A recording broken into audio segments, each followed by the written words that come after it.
Hello，大家好，歡迎大家再次翻到嚟我哋 Shining Consultant 嘅頻道，我係 Jeffrey。如果呢係第一次嚟到我哋頻道嘅話，請記得首先撳 like、分享同埋打開你嘅小鈴鐺啊！咁今日咧就係我哋嘅課題咧，就係關於我哋沙拉哇 MM2H 點解可以一國兩制嚇？因為咧我哋嘅好多嘅觀眾朋友咧都係嚟到私信詢問關於我哋呢個沙撈越嘅 MM2H 啦，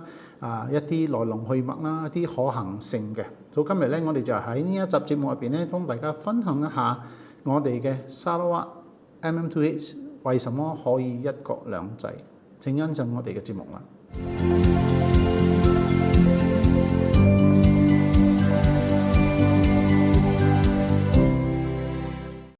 この番組はご覧のスポンサーの提供でお送りします。我哋嘅課題咧就係幫大家解釋一下，為什麼我哋呢個第二家園計劃咧可以分成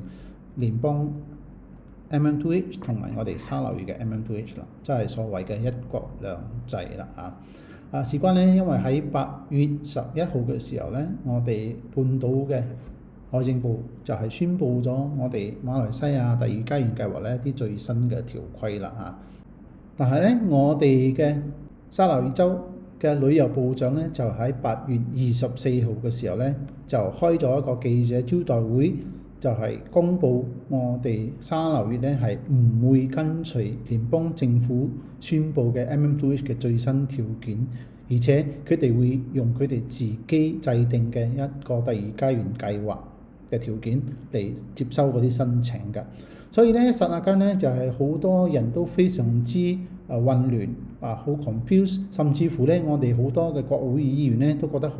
奇怪，為什麼我哋馬來西亞可以有兩個唔同嘅 MM2H 嘅版本嘅？8月26號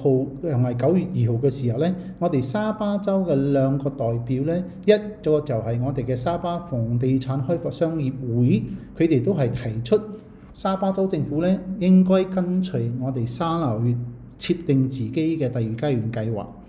而且佢呼籲我哋沙巴政府咧係絕對唔好跟隨我哋嘅聯邦政府嘅新 MM2H 嘅條件嘅。然後我哋沙巴州律師協會咧都表示咧，沙巴州佢哋係擁有自行處理 MM2H 嘅權力嘅。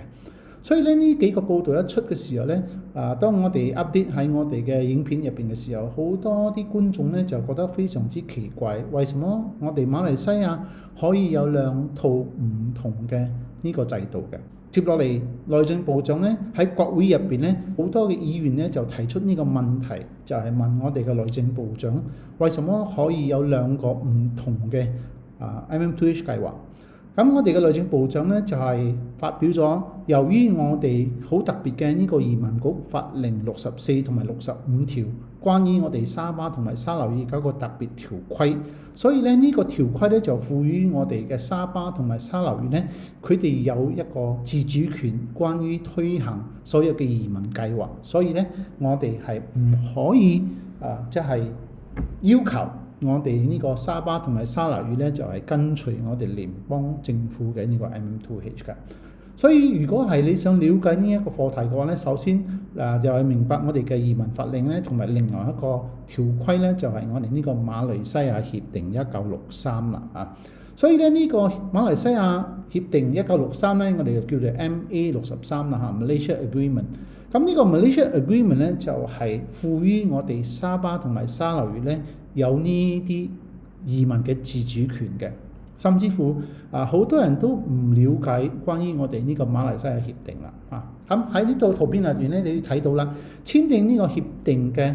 各方咧就係我哋馬來亞、沙撈越、North Borneo 北婆羅洲就係我哋沙巴嘅舊名，同埋新加坡啦。當然同埋我哋嘅英國政府，所以咧係5個唔同嘅方面嚟簽訂呢個合同嘅。咁講一講啦，我哋簡單嘅歷史啦馬來西亞咧，其實我哋喺1957年嘅時候獨立嘅時候咧，係叫做馬來亞，仲未係叫馬來西亞嘅咁後尾咧喺1963年嘅時候咧，當時嘅沙撈越同埋我哋嘅沙巴同埋新加坡咧，就係一齊成立一個馬來西亞聯合邦啦所以咧就喺1963年嘅9月16號成立嘅。但係我哋新加坡咧就係喺1965年嘅時候咧就係退出咗馬來西亞，所以咧你可以睇到啦，呢個我哋嘅 MA63入邊咧就割除咗我哋嘅新加坡啦好，咁我哋馬來西亞嘅成立咧，其實就係當時1961年嘅時候咧，我哋嘅首相東姑 Abdul Rahman 就係提出組織一個馬來西亞嘅概念啦而且咧喺呢個課題上咧，佢就係聯絡咗英國沙撈越北婆羅洲、新加坡同埋文萊就係分享呢個概念嘅。之後咧就係成立咗一個馬來西亞諮詢委員會啦當時咧你可以睇到啦，圖片中嘅呢幾位我哋英國嘅長官同埋馬來西亞啲官員咧，就係成立咗一個調查團嚟到我哋嘅沙撈越同埋呢個沙巴州，就係調查同埋確定兩個殖民地咧人民嘅意向啦。但係喺呢個調查團入邊咧，即係好多嘅呢啲人民其實係傾向於組織成為一個馬來西亞，但係佢哋都係強調話我哋嘅北婆羅洲同埋沙撈越咧，必須要擁有自己嘅一啲自主權嘅好，咁就係呢個成個協議咧，就係喺同一年1963年嘅7月9號咧，就喺英國嘅倫敦咧就係簽署咗呢個 MA63啦相入邊你會睇到咧，就係當時嘅簽訂嘅代表團嘅成員啦。簽咗之後咧，馬來西亞聯邦政府咧，其實係建議喺1963年嘅8月31號咧，就係幫我哋嘅國慶日一齊同一個日子成立馬來西亞。但係鑑於當時咧文萊嘅武裝事件咧，就係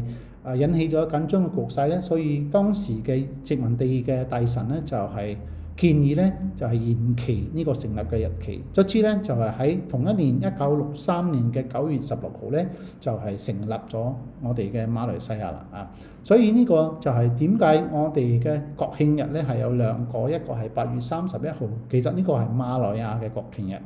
然後咧9月16號咧就係馬來西亞嘅成立嚟嘅，所以咧係兩個唔同嘅日期。好啦，講翻我哋呢個 MA63啦好多嘅網友同埋觀眾咧喺我哋嘅私信入邊咧就係詢問咗話幾個問題啦第一就係呢個第二家園咧可唔可能會更改喺我哋聯邦政府嘅要求下修改嘅第二咧就係咧我哋 MM2H Sarawak 嘅持有者咧入境西馬半島有冇咩限制第三咧就係呢個Sarawak MM2H 嘅一個穩固性所以呢三個問題咧就係最多人詢問嘅。好，首先我哋了解一下咧呢個 MA63佢係一項國際嘅條約嚟嘅 International Treaty 因為當時嘅簽署方咧就係英國、馬來亞、沙巴州、沙撈越同埋新加坡。所以咧，如果係實踐中咧，愛修改呢個條款為一個方法咧，係所有嘅簽署方咧係需要坐落嚟咧，再一次修訂、修改同埋簽署呢個新嘅 MA63嘅。所以咧，換句嚟講，其實呢一個 MA63咧係凌駕於我哋馬來西亞嘅憲法嘅，即係咧喺我哋嘅國會咧，其實都冇權力做任何嘅呢個修改喺我哋呢個法令入邊，所以咧佢係保障咗我哋沙巴同埋沙撈越嘅自主權。咁移民自主權咧都係其中一項受保護嘅。好啦，咁就係講到移民嘅自主權咧，就係我哋馬來西亞嘅移民法令入邊咧，出入境條規喺63同埋64條入邊咧，就係説明啦，東馬咧可以對任何人、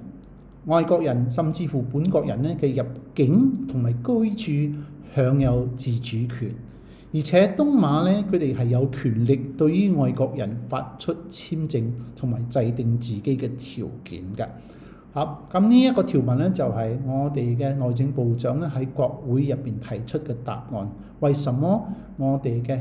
沙拉哇 MM2H 係唔需要跟隨我哋聯邦嘅呢個條件，就係呢一個原因啦咁呢個移民法令64、65章入邊呢，係有包括咗好多個內容嘅。但係呢，其中一項呢，就係導致呢個一國兩制嘅最主要嘅原因，就係第3條呢，就係聯邦政府唔可以沒有獲得沙撈越同埋沙巴政府嘅同意之下，擅自修改有關兩州嘅移民條例嘅。咁我哋嘅第2家園計劃呢，就係喺呢個移民計劃嘅一個保護傘下邊嘅，所以呢，我哋聯邦政府呢係冇權力修改嘅。咁第4呢，就係沙撈越同埋沙巴所批准嘅外國人呢，係准許進入沙撈越同埋沙巴嘅。咁呢係聯邦政府係唔可以阻止嘅。我哋嘅沙巴同埋沙撈越人其實入境我哋嘅聯邦呢，半島係冇任何嘅移民限制嘅。但係如果係半島嘅馬來西亞人呢，你愛入境沙巴同埋沙撈越嘅話呢，其實你淨係有90日嘅逗留期嘅啫。所以呢個就係回應咗第2個問題啦。我哋嘅沙拉哇 MM2H 嘅申請者入境西馬嘅時候呢，會唔會有咩問題？係絕對唔會有問題嘅，因為喺呢個移民法令之下呢，已經説明咗呢一個情況嘅。咁呢個呢，就係為什麼我哋嘅內政部長呢，喺我哋國會受到質問嘅時候呢，好無奈嘅就係回答咗，因為呢個移民法令嘅64、65章嘅條件下呢，沙巴州係冇辦法，係唔需要遵守我哋馬來西亞 MM2H 嘅一個新嘅條規。咁呢個就係成個一個來龍去脈啦。為什麼我哋嘅沙巴、沙撈越呢可以推行我哋自己嘅 MM2H 啦？咁好啦，我哋希望呢一集嘅節目呢，可以解答到大家嘅一個疑問，關於我哋沙撈越 MM2H 嘅第一個穩定性啦，第二一個住址性所以呢，其實呢，喺我哋嘅呢個 MA63嘅保護之下呢，其實我哋嘅聯邦政府呢係冇任何嘅權力嚟改動我哋嘅呢個沙撈越或者係沙巴州。如果佢哋有推行 MM2H 計劃嘅話呢，佢哋係容許有自己嘅一個新嘅條規同埋規則嘅。好啦，咁我哋呢一集嘅節目就到呢度啦。希望呢一集嘅節目係大家有多啲了解關於我哋嘅沙巴州同埋沙撈越州呢有 MM2H 嘅一個計劃嘅內容啦。好，如果你有咩問題嘅話呢，都希望大家可以提出你嘅問題呢，就係詢問我哋嘅WhatsApp服務專線啦咁我哋嘅服務專員呢，都係好樂意為大家解答你啲問題嘅，好嘛？好啦，咁我哋下一節目我哋再幫大家見面啦。拜拜。